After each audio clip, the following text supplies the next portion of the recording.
Hello, everyone. Welcome to the 21 Hats podcast. I'm your host, Lauren Feldman.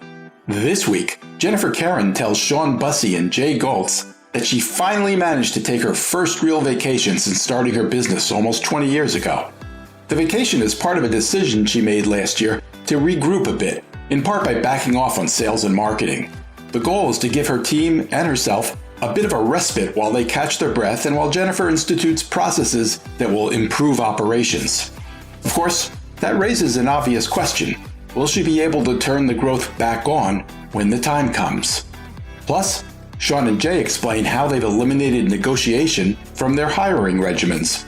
And the three owners debate who's really responsible when owners pay for a marketing plan that doesn't work. Is it the salesperson who pitched the plan, or the owner who fell for the pitch? Even in good times, owning and running a business can be a lonely pursuit. Our hope is that these weekly conversations will let owners know they are not alone in facing challenges. Same thing with our daily newsletter, the 21 Hats Morning Report, which Inc. magazine named the best newsletter for business owners and which you can subscribe to for free at 21hats.com, where you can also find transcripts of our podcast episodes and lots of other articles and interviews. Joining me this week on the podcast are regulars Shawn Busse, CEO of Kinesis, which is based in Portland, Oregon, and works with small businesses on marketing, culture, and strategy. Jay Goltz, CEO of the Goltz Group, whose companies in Chicago include a picture frame business, artist frame service, and a home furnishing store, Jason Home. And Jennifer Kerhin, who is CEO of SB Expos and Events, an events management business based near Baltimore. The episode is titled, I Decided to Slow Our Growth. Before we get started, I want to play a snippet of an interview I did with Steve Baker, who is a vice president with our sponsor, The Great Game of Business. I talked to Steve about what The Great Game does and what he's seeing out there as he works with businesses around the country. For one thing, I asked him why it's called The Great Game of Business. Here's what he told me. So the Great Game of Business in a nutshell is an analogy that Jack Stack, our founder and CEO to this day, he came up with it 40 years ago with an idea of, hey, I want to try to save some jobs. As you recall, in the early 80s, the economy was in the tank and he was facing significant issues with the company he worked for, International Harvester.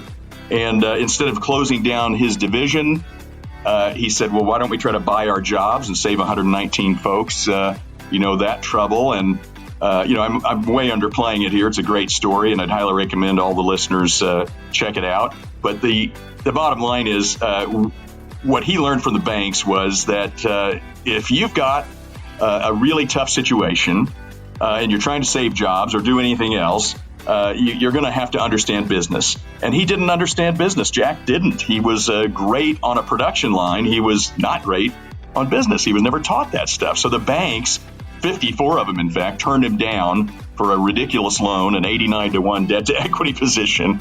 And he learned a couple things. One is if you've got a terrible loan, you need a terrible bank, which is a lesson I've learned from Jack. The other one is that, you got to speak their language.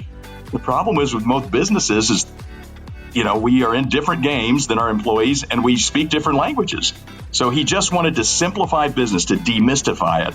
He used to say, why does business get to be this elite sport for the select few that leaves everybody else in the dark and out of the money? So when he went to his people and said, hey, I want to teach you business, this is how we're going to survive. What do you think great technicians say when you say, I'm going to teach you business? They go, I don't want to become an accountant. And Jack had to basically use the analogy of a game because business and games have all the same elements. A team goal, we have to teach around, what game we're in, teach them the rules of the game.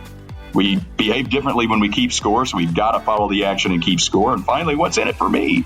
All encircling that one thing. For them in the early days, it was survival. And then it became creating jobs and then creating wealth and finally sharing wealth with those who created it. So we continue to use the analogy to demystify, to make business approachable, and invite people into the secret that has kept the haves and the have-nots separated for hundreds of years.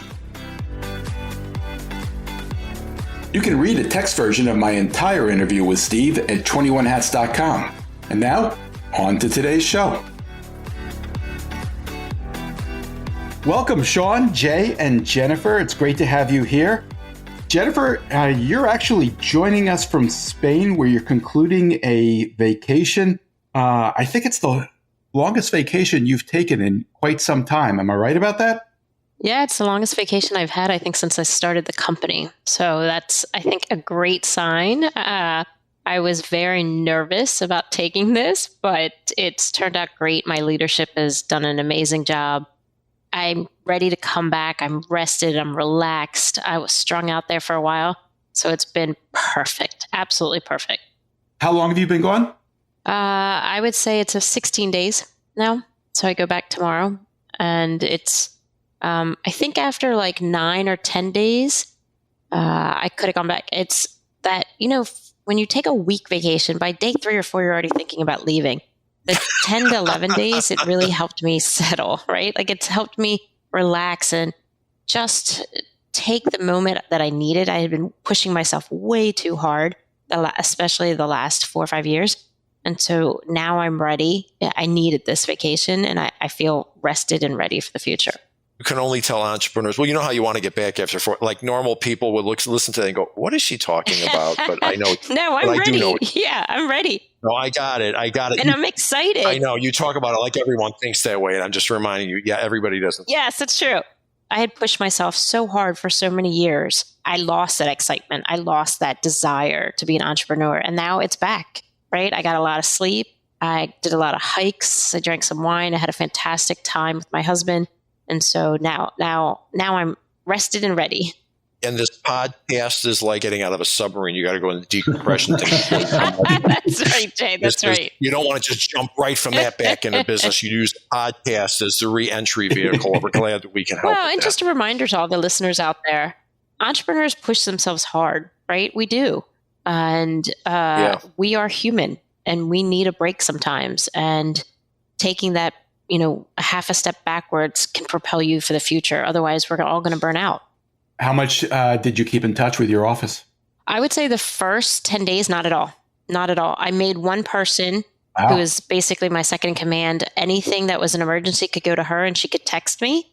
She didn't at all. And then we actually had an event here from a client in Barcelona the last 4 days.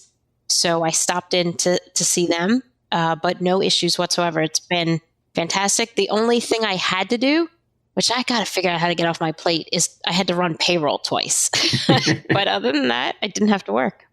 Do you run the payroll because you don't want everybody, there's nobody you would be comfortable knowing what everyone else makes? Is that one of the issues? Yes, Jay. And I think this is purely, I have a person now who does finances and she's like, Jen, you got to learn to trust somebody to do payroll. It's exactly that, Jay. It's the last thing I'm holding on to as a CEO. Everything else I've sort of given up. But that's not irrational. It is a potential problem if somebody knows what you're not necessarily wrong. You got to be careful who you give that to because that is information that somebody go, oh, I can't believe she makes more than I do. I've been here longer. Yes. I mean, it's not that simple. Yes. It really isn't that simple. Compensation is something that is not just skill set, not just experience. It's what the market value is for that skill set. For us, how many times do you travel? If you only travel 5% versus 25%, right? There's so many variables with compensation and I'm just not ready to give it up yet. And you're assuming that the word would spread? I know. And maybe it wouldn't, Lauren. I don't know. You're not necessarily wrong. Listen, when you actually grow and you have a CFO or a controller that makes more money, okay, that's not a problem because they're making more money. But when you've got someone on there who is not necessarily making more money than the other people, and they might think it's tricky. I don't blame you for being hesitant to give that up. And it's a different culture. People under 30 are much more likely to share their salaries than. That's what I was going to say. They all may already know. Some of them do, yes, definitely under 30. They've shared it. I don't know if the people between 40 and 60 have shared it with the under 30s, right? And giving up, I don't know. It's the last vestige of me holding on that I think in probably less than a year, I'll be ready to let it go. Shawn, did you worry about that at all? Was it hard for you to let that go? No. That was quick. Yeah. I mean, 2008 was a really big reset for my company, kind of forced upon me by the recession. And I made a lot of really big decisions that were made easier because I kind of had nothing to lose. And so when you're in that kind of mind space, I think it's liberating. And so one of the things I decided to do was to remove all the low value activities from my life and also outsource as much as possible. So it helped in that we outsourced things like payroll, which eliminated some of that friction back in that time. And then since then, we've gone to, open book management. And I've talked at quite length at this, in terms of my belief on compensation philosophy and making it far more transparent to eliminate a lot of those hidden frictions and kind of backdoor conversations that are bad for culture. So for me, it's been very liberating to not be focused on that for, 14 years or so. But that's part of my just sort of ethos and mindset of, A, not wanting to work on things that are low value, and B, eliminating things that are potentially troublesome for the culture.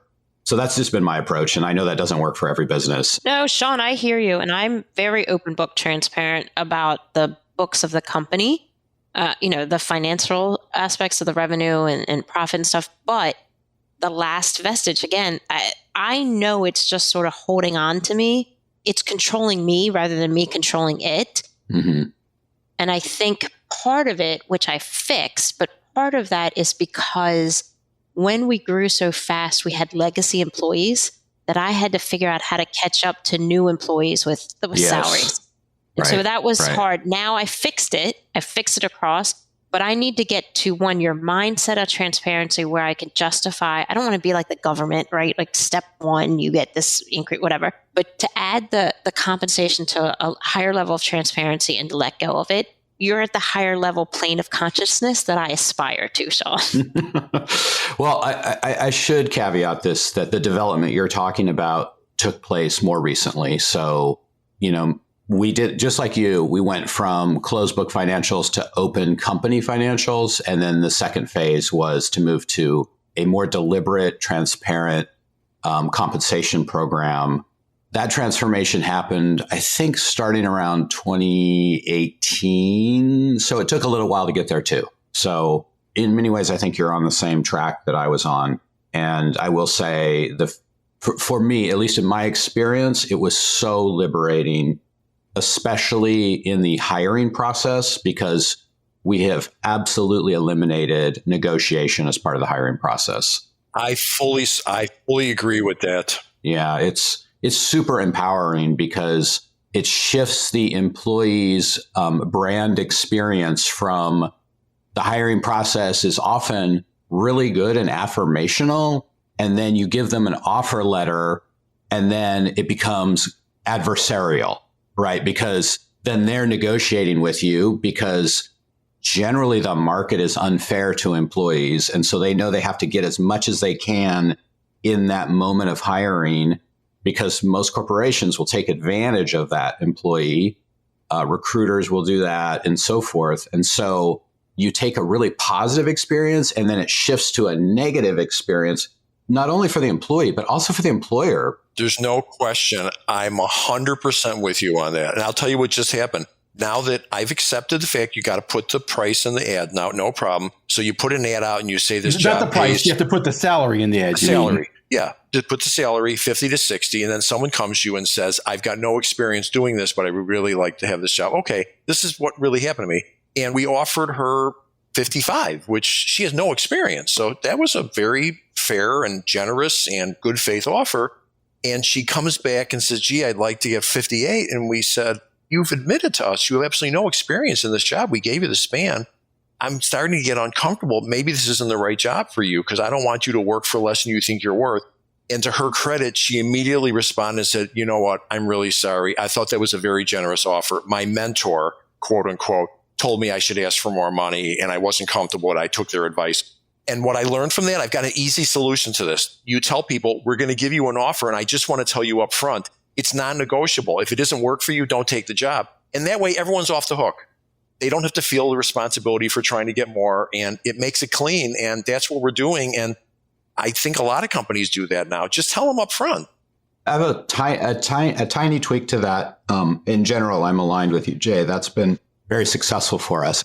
One of the things I have to remind myself is that people are getting that advice in good faith, and that they're getting that advice because 80 to 90% of the marketplace, they actually should do that, especially if they're women, if they're people of color, they've been historically disenfranchised. And so they're being told you need to negotiate for yourself because there's wealth inequality depending on your gender and race. And that is real. And so the piece that I've kind of changed, that's a kind of nuance to what you're saying, is we have a very specific framework that we use throughout the company. And we explain to the candidate, we cannot make an exception for you. If we give you an offer, we will not make an exception for you because it would disrupt the fairness that we have created for everybody else in the organization. So we give a little bit more context as to why we're not going to negotiate with them. But in premise, we're doing the same thing. No, I'm 100% with you. That's a nice tweak. No, that's a nice tweak to just explain why. In recent episodes, I've been asking everyone how their business has been doing so far this year. I've already asked Jay and Shawn. How's this year looking for you, Jennifer? I think good. I actively slowed down business development. Last fall, my sales cycle is 6 to 9 months, and I slowed it down because we had grown too fast. And I needed to take this year to solidify management, solidify our processes and our handoffs. And I made for us, it's a healthy budget increase. I think it was 15%. And so far we're on track budget. So it's, I think, good. It's not crazy great, but what we're doing is making sure that we have a firm foundation to scale up for next year and the year after.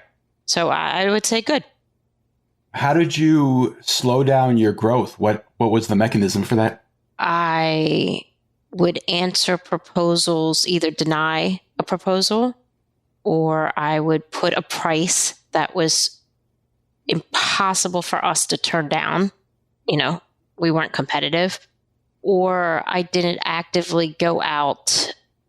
If someone reached out to me for an initial call, we might do the initial call, but then it would be slower response times. It's hard because you don't want to do too much because you want it to come back. I don't want to turn the faucet off completely, but I can't have my staff drinking from the fire hose 3 years in a row, right? We did it for 2 years, and we all knew it was an incredible opportunity, but I needed to slow down the fire hose.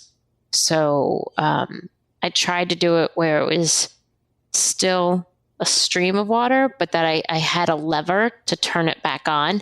Last fall, and I've done very little marketing. Last fall, I actively engaged a content marketing firm to help me. You're going to see more of it. It started already in spring and more of it throughout the summer and fall, to hope that the sales, the pipeline will pick back up. You left the biggest part out. You went to Spain for 2 weeks. Yeah. I needed it. Jennifer, in any of those cases where you raised prices in a proposal to a point that you couldn't say no to, did anybody bite? That's a great question, Lauren. One person did, and it was, instead of being a proposal from like A to Z, they said, okay, we'll just hire you for X, Y, and Z because we can't afford A to Z. So one did, but they took out the scope, so it lowered their price, and they did a lot of the work internally, and then we just did it. And to be honest, that sparked some ideas internally that maybe we don't have to do A to Z. Maybe we can be just as profitable if we do X, Y, and Z, and we could churn out more of them. So we are thinking internally whether that's a possibility. So one out of several. I like that. I like the idea of giving clients choices, instead of a binary yes or no. Sometimes it can create new opportunities that you don't always anticipate. That's really cool. What are you thinking in terms of, like, specifically, what would you potentially give up, and what would you keep? Yeah, we try to do that, Shawn, a lot with our customers, to say we have a very intimate relationship with our clients. And there's a lot of handoffs in convention planning, a lot. And so there's a lot of things that we have to ask questions on scope, like, are you going to do that? Are we going to do that? And we can say, look, if you want to save money, you guys should do X and, or A, B, and C, and we can do X, Y, and Z. sometimes they'll say to us, well, why don't you do A, B, and C and we'll do X, Y, and Z? And I'm like, that's not going to work because we need to do certain things or it doesn't make sense for us to be involved. And that's why our proposal process takes a long time. It is a very long time to go through a scope of services for a fixed fee. It takes us a very long time. Yeah, that's kind of been my experience as well. When you shift away from like obvious product solution answer to more of a consultative sale and custom solution, you have to have a lot more conversations. The sales cycle gets longer. The variability on price is higher. So there's just a lot of different dynamics to it. Absolutely. With the customer, I would be impressed if somebody came and pitched me on whatever services and said, listen, if you like, you might have some internal people that could do some of this, lower level stuff and you could just pay us to do it. I'd be very impressed that they were thinking out of the box and, giving me options. We try to do that a lot. Our association clients, these are long-term relationships. And so sometimes, it's an association we have identified that'll be a perfect fit for us, for our abilities, our staff, our culture. And maybe we need to start with just a basic sort of handoff. We help them, but we just do it at a small level that makes sense for their budget, makes sense for their staff, and then it can grow. I've seen that many, many times with our clients where we pitch them, they ask us for A to Z. We give them that, but we say option 2 is we just do this, or option 3 is even less than that. And they've taken us up on that offer, and then they come back to us a year later, 2 years later, and have us do more and more.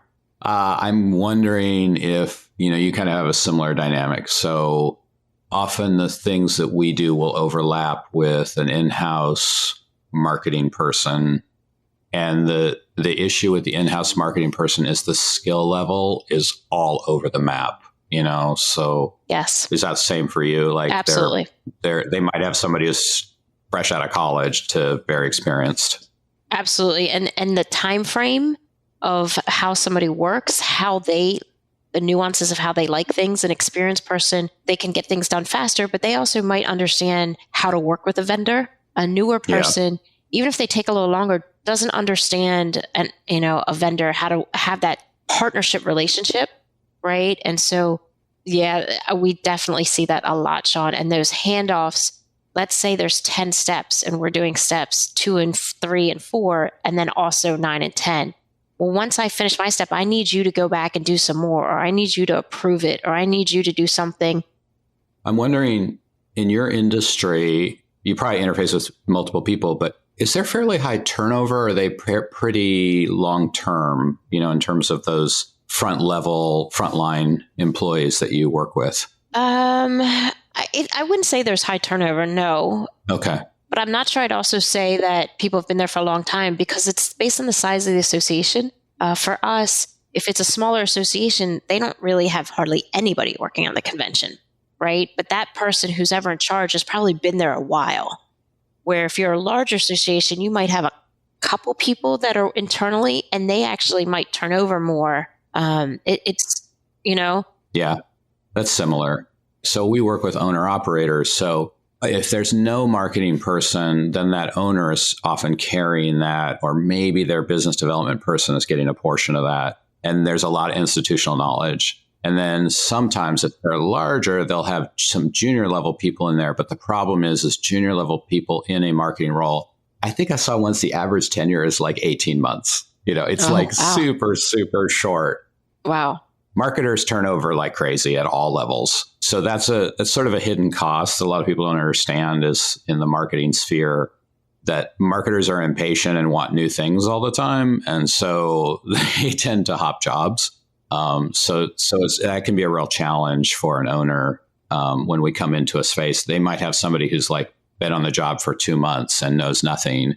And very rarely is there somebody who's been there for a long time. And Shawn, do you find that one of the issues is your staff has more institutional knowledge of your client than the in-house people do? Oh, 100%. And it's awkward, right? And it's awkward to say, well, you tried that 2 years ago and it didn't work. So are you sure you want to do this? Yeah. What do you do if you've got someone that's in-house as you're dealing with on that side, and they're really either just incompetent or they don't return phone calls and emails? Do you hesitate to call your the owner and say, listen, Bob, I hate to tell you this, but yeah, I heard the oof. I want to know, because I would totally appreciate it if somebody was honest and said, listen, Jay, I'm not there all day long. I just have to tell you, so-and-so, she doesn't get back to us on time. She sent the stuff with 3 misspellings in it. I just feel like I owe it to you to tell. Do you stick your neck out and do that? Rarely, Jay, for us. If it's a coordinator level person who's our client, no, that coordinator is put in a position that needs help, right? And so for me, I'll say to the boss, like, hey, this coordinator's doing a great job trying. They might need some training in XYZ, but their personality is fantastic. So depending on the level, if it's a higher level person or like a sort of a senior manager or above that really just is not capable, you got to walk a really fine line. No kidding. And I would say it's probably only 10% of the time that I've ever said to their boss, I might leave a few hints if we're at a reception having drinking, like, oh, what's their plan for their career, right? How many drinks? 2 drinks, 3 drinks. Right. I might say, oh, so what do you think? What do you think's going to happen in this department? What's going to be with that person? Do you think, right? But it's rarely I would get on the phone and call them and say they're competent, because almost my experience is ultimately the loyalty is going to go to their staff, not to a vendor. At least that's my experience. Shawn, you may have something different. It's really interesting, the parallels. We've had really wonderful success coming into clients when they've either just recently hired a coordinator level person or we help them hire one. That's another role we'll play, is helping them figure out what is the right person to hire for the job so that they can get the work done and not pay a fortune for it. When the real problem happens for us, usually a senior level incompetent person isn't going to hire us, because they're going to sabotage us even in the hiring process, because what they're going to want to do is they're going to want to create sort of political power. And the way you do that as a senior level incompetent marketer is you fragment your vendor pool so that it's basically you're in charge of everybody. And the owner has no insight into kind of how bad it really is, because they never let an outside vendor gain that level of trust with an owner. That's the most dysfunctional situation I've ever seen in my career. And it's pretty rare, but I do see it. So that's the worst. The second worst is when an owner really should be hiring a coordinator level person or an early career manager, and then they hire somebody who claims to be sort of a mid to senior level person. And then that becomes really difficult for us, because they then start to kind of engage in that sort of political power gathering.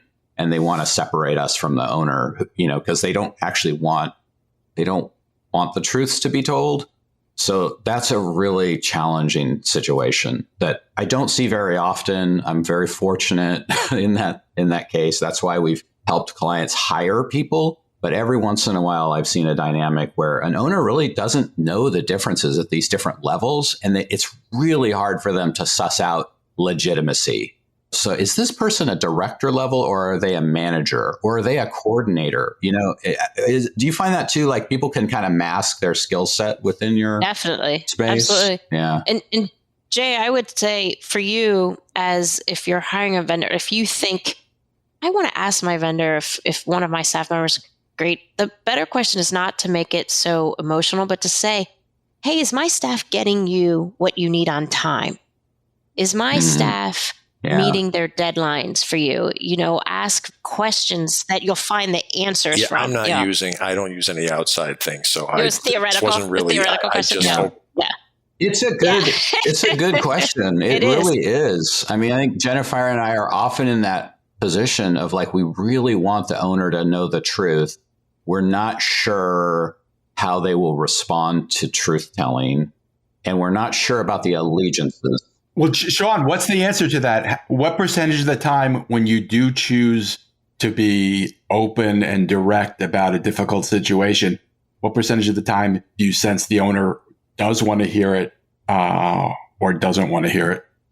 Oh, man. I mean, I think, like Jennifer, this is probably one of the most difficult situations to be in. When you want to have that candid conversation with an owner, it's hard to know, because it's so hard when you have internal politics to know where you stand in that hierarchy. I think you have to build a lot of trust before you can have that conversation. Agreed. And I think I am doing a lot of work to sort of talk to my staff about client management. What I always say is you have to take emotions out of the situation and you have to pinpoint just some items on it. So if one of my staff members is frustrated with something, what is it? Don't put any emotion to it. What is it? And it usually has to do with like approvals. Someone's late to get something or something's late with approvals. Okay, well, let's talk about that. Is there a misunderstanding that we can't move forward unless there's approval? We're asking for approval and we don't really need to? Can we get back to the client and say, hey, client, do you really need to approve? If you approve the first one or the template, do you need to approve everything else? Can we just move forward? Hey, client, it seems like we're taking a while with approvals. How can I help move this fast or whatever? Taking out emotions, because there are also times that I've seen my staff, they don't understand all the things that are happening, at least in our world, that person's also responsible for. They could be overseeing the convention, but they may have 20 other tasks that we don't see. And so we may not be understanding what's happening in their world. So it is, for anyone that does customized proposals of sort of skilled work like this, client management is one of the biggest issues, and trying to diffuse, like I said, just putting it down into project management and understanding expectations are the two most important things, at least from my side. Yeah. I think the strategy that's worked for us, and I claim no credit for this, it's my team being way better than I am, is because I'm way too emotional about it. I'm like, this person's incompetent. We need to get rid of them. I'm just like, I'm an owner. It's funny. I'm the exact opposite, Shawn. I'm always like, oh, this person just needs clear expectations or parameters and they'll be okay. Yeah. See, this is why you're better at this stuff than me. Where we run into problems is like, say, an internal person wants to embark on a strategy that we're like, that's a bad strategy. Like, we've either seen it not work multiple times, or we just know the client well enough to know it's not a good idea, but they want to like die on that hill. And so what the team has done really effectively is they've gone to the owner and said, hey, it seems like Bob really wants to do this thing. Let's give Bob all the tools we can for him to be successful. And then we go do other stuff like that Bob is not interested in, but we know will help the owner. So we really separate like what Bob's doing and what we're doing. And then Bob does his thing. And then we just wait, we just like wait, because eventually Bob will move on or the thing will fail. One of those two things will happen. And then we're not in that kind of like battle of trying to get the owner to see that Bob is doing the wrong thing. We just let it become self-evident. And that's been effective. It's not how I would rather say to the owner, we had a mishire with Bob. You need to get rid of Bob. But it's hard to have that relationship. That takes time. Okay. I want to ask the opposite question now. Have you had a customer call you and say, Shawn, I feel bad saying this, and, Jim's a nice kid and everything, but I don't think he knows what he's doing. Have you had people give you honest feedback that has been helpful?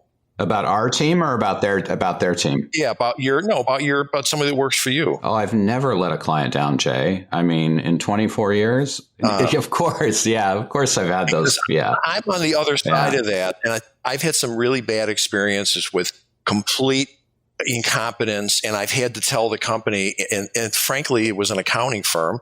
They don't really do anything. They don't really want to hear it, I find. Yeah. So we had some of that problem, and it would be like, I call it kind of like the left hook, where like, whoa, we just got fired. What happened? Right. And this is some years ago. So we realized that we needed to actually build a process to offset that problem. And so the process we built starts in the sales delivery, where we say, this is what's going to happen. Here's who you're going to be working with. And also, here's your system of finding resolution when there's a struggle. So the system is, you go to the person you're working with directly. You're honest and candid with them. You tell them what the problem is. If they aren't listening or they're not fixing it, now you go to our director of strategy and have that conversation. And if for some reason you can't resolve that, here's my cell phone. We'll have a conversation. So we set the framework there. And then we also build a back end system. So we put into new engagement a calendar of client check-ins from people who are not working on the account. So, 6 months in, that's impressive. Andrea will call up the client and say, "Hey, client, let's go to lunch." They have a lovely lunch. They get really candid. "Hey, we really want your feedback. We want to know how things are going, good, bad, and other." And then we do that again at a year. And then, so we just keep that flow going so that we don't get the left hook. And it's been amazing what that has done for client retention. We haven't had a left hook in years. No, I tell you, very impressive. I'm not amazed that works. No, that's smart because that's the way it works. Shawn, that's what I do a lot of. And I'm trying to figure out a process because right now there's not a process in it. I just check in with clients and then I'll go to their meeting. Tell me what's going right. Okay, what's a pain point for you? What are we doing maybe not at the B- level or the C level that you want to see at the A level? Tell me what's going on to have an honest conversation, but it's not processed enough. I need to get to that system now. And that's another reason we slow down growth is because I need to put some of those systemic issues in play because I now can't keep track of all the clients. I can't keep track of all what's going on. And so you need to put those systems in place. So it's good you say that because that's definitely my my checklist to do in the next 6 months. We're running short of time, and there are a couple of things I want to hit before we go. You told us recently, Shawn, about your experience at a big trade show in Chicago. I think you expressed a little bit of frustration, although it was a positive experience for you. I'd love to have you bounce that off both Jennifer, it's her industry, and Jay, who's a big proponent of trade shows. Can you tell us quickly what your experience was in Chicago? Sure. Yeah. I mean, it was a huge show. I mean, maybe there's bigger shows, but it was huge. There were, I think, 800, folks who had rented booths. It was an automation show. There were the booths that probably. Shawn. Yeah. Was this the Automate show? Yeah. You know that show? I was there. What? Do you run that show? Is that your jam? No. Oh. No, but I was checking it out. Oh my gosh, that's so funny. Jennifer, did we go to dinner while you were in Chicago? I don't remember. Well, the funny part is they have a student day, and I flew my son in because he's a mechatronics major, and they had a student day and to go around and meet exhibitors that are hiring. How funny. All right, Shawn, I can't wait to hear the issue. Go ahead. I wouldn't say it's an issue. It was just more of like my observation that it's a kind of haves and have not environment.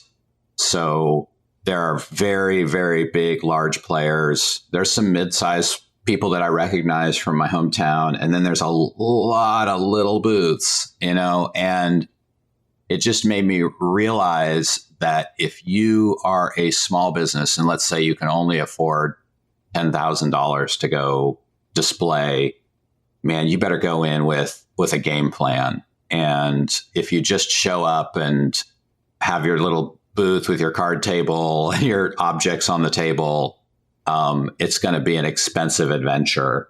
And then the inverse of that, it was what I watched my client do, which was freaking genius. He's actually building an associate. You'll appreciate this. He's a private company who's building a association. They had like a happy hour. He gave a talk. It's a pay to play too, right? So he had to pay for the talk. He had to pay for the booth.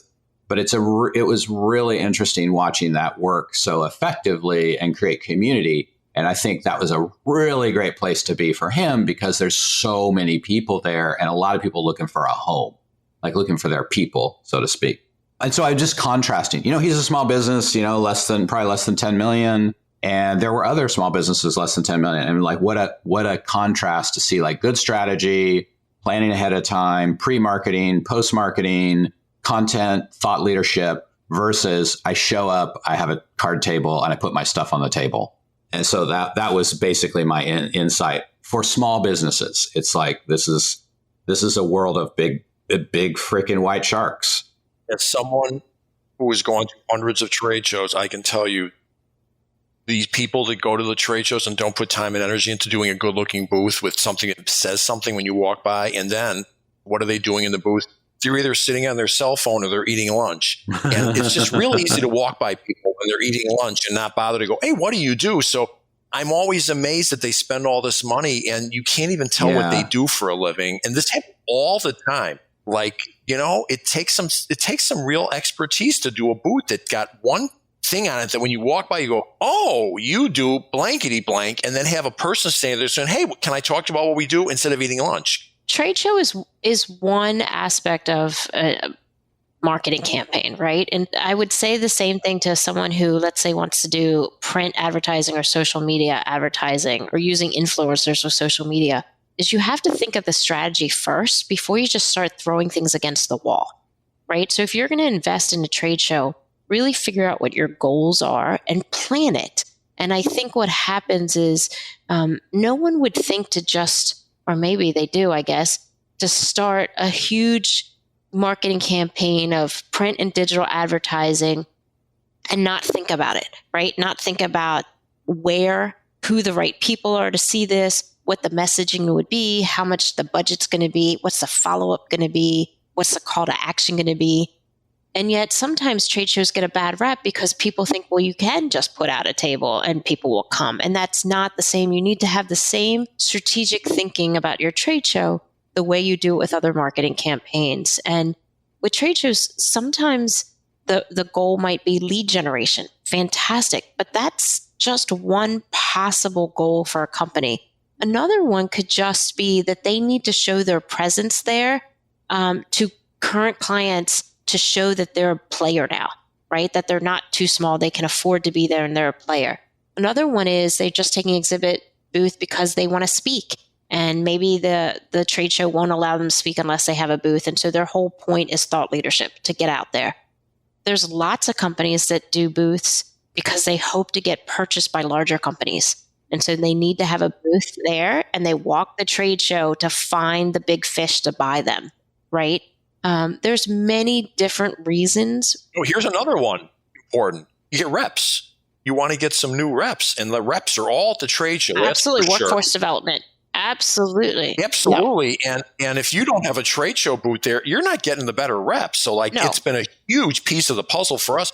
I've got 17 independent reps around the country selling to frame shops, and I've got the best reps in the industry. And you got to have a trade show booth that they want to come visit and see some customers at. Yeah, you're 100% right.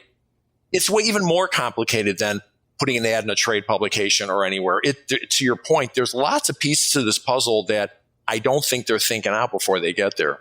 Okay, so this is a wonderful insight you just shared with me. And I think about my experience years ago when I was at an ad agency, and these poor small businesses would, one of these like TV reps or newspaper reps or Yellow Pages reps who are paid on commission, they'd get their hooks into this small business and make this compelling argument for how they should have an ad in their publication.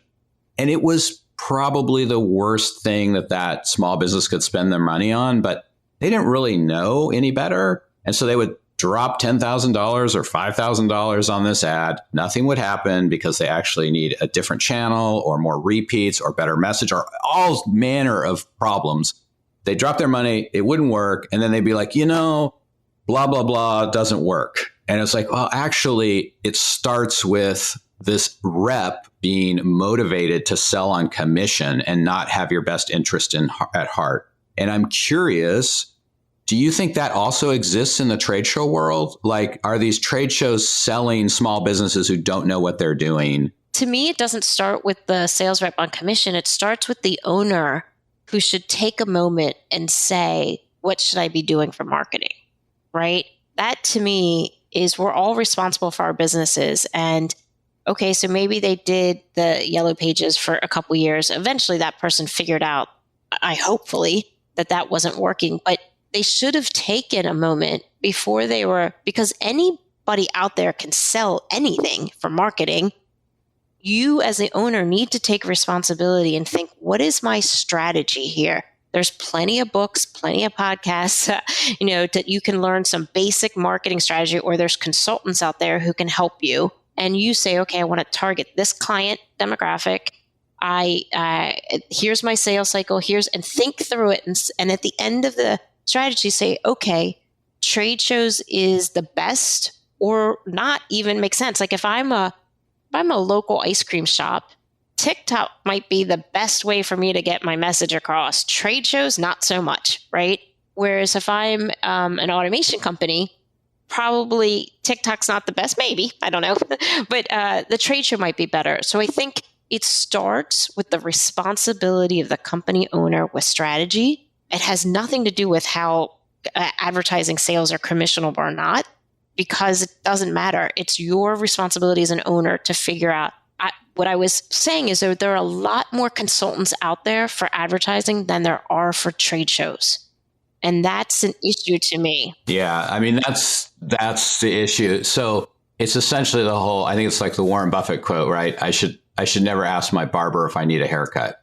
Yeah. And so like essentially, so this is my thing that I try to communicate to business owners.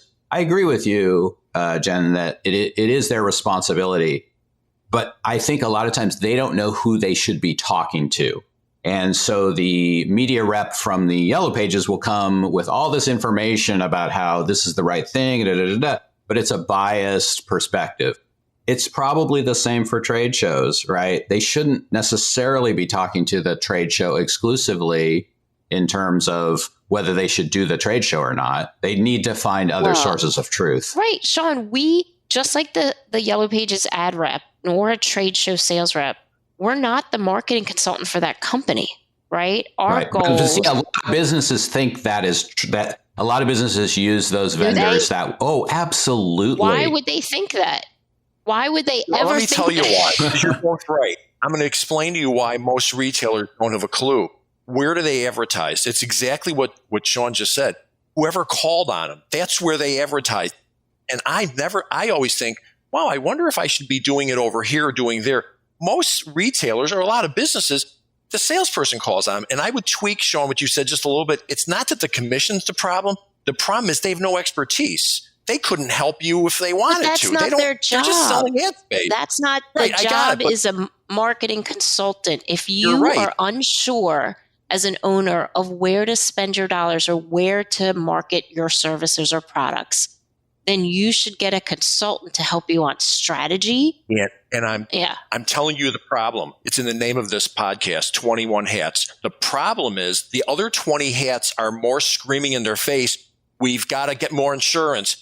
The delivery van broke down. The customer's mad. The marketing piece gets pushed all the way to the back of the line. True. Yeah. And they get attention when the sales rep shows up. And you're totally right. Yeah, they should be spending time on it. The big issue to me is so many, and I see this a lot, is small business owners confuse marketing and sales. They think that they can leapfrog over marketing and jump into just selling. And that's why trade shows, sometimes they think they can just sell at a trade show. And I'm like, you got to take 3 steps back, 4 steps back, and say marketing goes first. Sales is a tactical maneuver that supports the marketing strategy. Do not jump into sales.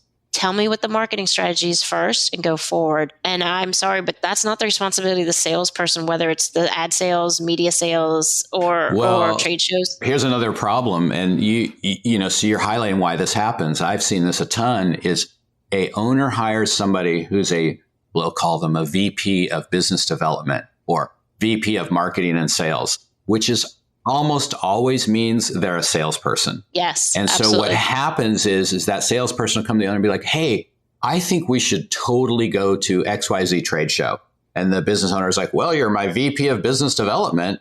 And then they spend a bunch of money. I've seen this happen. This is like a broken record.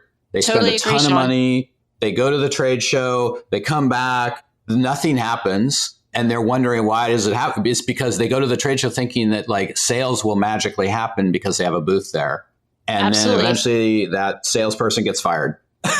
I would say for a small business owner, if they are not 1,000% sure who their potential customers or clients are, the demographics of that, how they're going to sell it and where they're going to sell it, then they should not be hiring a director of business development. They should be hiring a marketing strategist to figure that out first, and then they can do the sales and execute on it. I have a different theory. Most companies are not big enough to pay a competent business. What does someone who's really smart cost? It's a well into the 6-figure thing. My argument is, like it or not, the owner probably needs to be the chief marketing officer, because I don't think they can afford, if they're in business and they can't figure out who their customers are, really? They need to go hire a business development person to do it?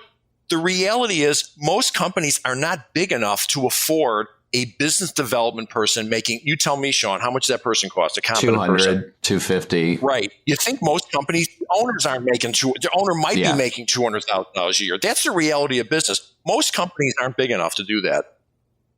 Here's what I would say is when you start a business, you have a product or service that you're selling. And if you're still an owner after a couple of years, that means you found somebody to buy your product or service, right? I think the issue comes into when they want to grow. So let's say 0 to a couple 100,000, right? They found enough people to buy it. It's then when they want to grow, they need to take a moment and not just push on the gas on sales, but to take a moment and say, do I understand my marketing strategy? And if I don't, I need to hire a strategist to help me figure out to get to 2 million, let's say, right? Because I think what happens is they think that the first couple 100,000, maybe up to 500,000 in revenue, they think they know it. And if they do, great. But if they don't, then they rely way too much on sales and not marketing. You're right. The problem is in the real world, the typical person that's doing $1.5 million, making a nice living, doing 2 million, does not have the resources to, or wouldn't know how to find that person. I'm going to say in the real world, what usually happens is the owner needs to lead that because it's expensive. I don't know that $1.5 million business can afford to go find that person. Oh, they can afford a marketing strategist. They can absolutely afford a marketing strategist. How much is a marketing strategist? They can only outsource it. Yeah. Not as a role. Yeah. They should not hire that role. Right. What does that cost? I mean, you could outsource it for, I don't know, 20,000, 120,000. I mean, anywhere in between, depending on what's being done. Yeah. I mean, it varies widely, but you could get some great advice, for 20 grand. All right. And that would be like things like customer segmentation, offering, pricing, like that would be a start. They're not going to do the work. It's going to be more of a assessment and validation. And then that's why I have this big range of 20 to 100. Once you start to get into we need them to do work, right? We need them to develop the brand. They need them to create assets. We need to create, a thought leadership model. Now you're getting the more expensive stuff, but you're combining lots of different roles too. So you should not hire it in-house. To me, I agree with Shawn. It's not a full-time employee. At this point, you just need to where to direct your resources. Yeah. That's fine. That's a nice theory. You're totally right in theory, and I'm sure in a lot of cases that works, but most entrepreneurs in the growing stage are too small to spend that kind of money. They need to read some marketing books. Right, absolutely. That's my 21 point. Figure it out. Yeah. Yes. Yeah. No, I fully agree. Yes. Sometimes you just have to learn it yourself. I mean, that's why I wrote the book, Marketing from the Inside Out, is basically I saw a problem for the sub-$1 million businesses. To Jay's point, it was really hard for them to hire us to do the level of work that we need to do to move the needle. So I just put it all in a book. Here you go. It'll be hard, but you can DIY it. Here's all of our proprietary stuff. So when I meet those businesses, I just give them the book. And, maybe one day they'll come back and, be $3 million or $5 million and then do it at the level that we're working at. But there is some truth in that. That chasm from 200,000 to $1 million or 2 million is really, really hard. Yeah. Often you don't have enough margin. You haven't charged enough. You haven't learned that you're undercharging, to one of Jay's favorite themes. And so you're kind of stuck.